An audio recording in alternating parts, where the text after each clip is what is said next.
અને વડોદરામાં વધુ એક વખત હાઈ વોલ્ટેજ ડ્રામા જોવા મળ્યો। મામલતદાર કચેરીએ પહેરો દઈને ઉભા રહ્યા કોંગ્રેસના કાર્યકર્તાઓ। કોંગ્રેસના ઉમેદવાર ભૂમિ પ્રજાપતિ ફોર્મ પરત ખેંચે તેવી સંભાવનાના પગલે કાર્યકર્તાઓનો જમાવડો ત્યાં જોવા મળ્યો।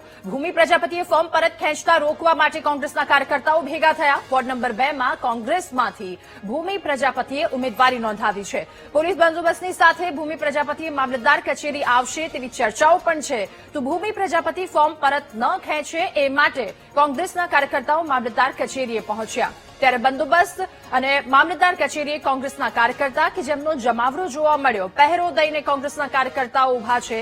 હાઈ વોલ્ટેજ ડ્રામાનો વધુ એક કિસ્સો સામે આવ્યો છે વડોદરાથી કે જ્યાં મામલતદાર કચેરીએ પહેરો દઈને ઉભા છે કોંગ્રેસના કાર્યકર્તાઓ।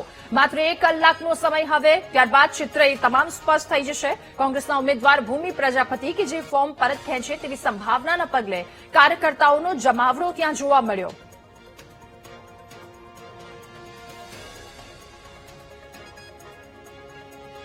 તો ભૂમિ પ્રજાપતિને ફોર્મ પરત ખેંચતા રોકવા માટે કોંગ્રેસના કાર્યકર્તાઓ ત્યાં એકઠા થયા। વોર્ડ નંબર 2 માં કોંગ્રેસમાંથી ભૂમિ પ્રજાપતિ કે જેમણે ઉમેદવારી નોંધાવી છે।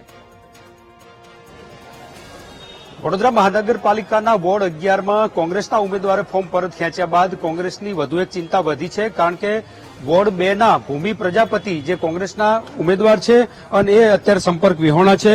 શક્યતા છે કે ફોર્મ પરત ખેંચવા આવે અને એના કારણે જ કોંગ્રેસના જે નેતાઓ છે અત્યારે મામલતદાર કચેરી સમા ખાતે પહોંચ્યા છે। ગેટ ઉપર જ ઉભા છે। જો ભૂમિ પ્રજાપતિ ફોર્મ પાછું ખેંચવા આવે તેમને રોકવા માટેના પ્રયત્ન છે। ઋતુજભાઈ, શું કહો છો? 11 નંબરમાંથી તો એક ઉમેદવાર ગયા, હવે ભૂમિબેન પણ સંપર્કમાં નથી અહીંયા પહોંચ્યા। ગઈકાલે સાંજથી ભારતીય જનતા પાર્ટી જ્યારે ચૂંટણીમાં પોતાની હાર ભાંડી ગઈ છે ત્યારે અને વડોદરાની પ્રજાએ પણ ભાજપને હારાવવાનું મન બનાવ્યું છે ત્યારે બીજેપીના નેતાઓ કાવા દાવા કરી રહ્યા છે।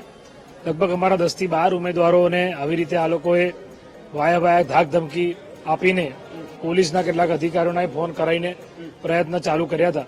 જેમ જેમ માહિતી મળી એમ અમે એ લોકોને સુરક્ષિત સ્થળ પર મોકલવાનું શરૂ કર્યું। કનુભાઈ પ્રજાપતિ તો ગઈકાલે સાંજથી જ અમારા સંપર્કમાં હતા, મોબાઈલ બંધ હતો અને એમને તો આજે ફોર્મ ખેંચી લીધું છે। આપણે જાણીએ છીએ કે વડોદરાના મોટા જે જમીનના સોદાગર છે એમના માટે શું છે? ભૂમિબેન માટે અમે ગઈકાલ સાંજથી અમારા જે કોંગ્રેસના ઉમેદવારો વોર્ડ 2 ના છે એમની જોડે ફેરણીમાં હતા, પછી સાંજે 8 વાગ્યા પછી એ પણ સંપર્કમાં નથી।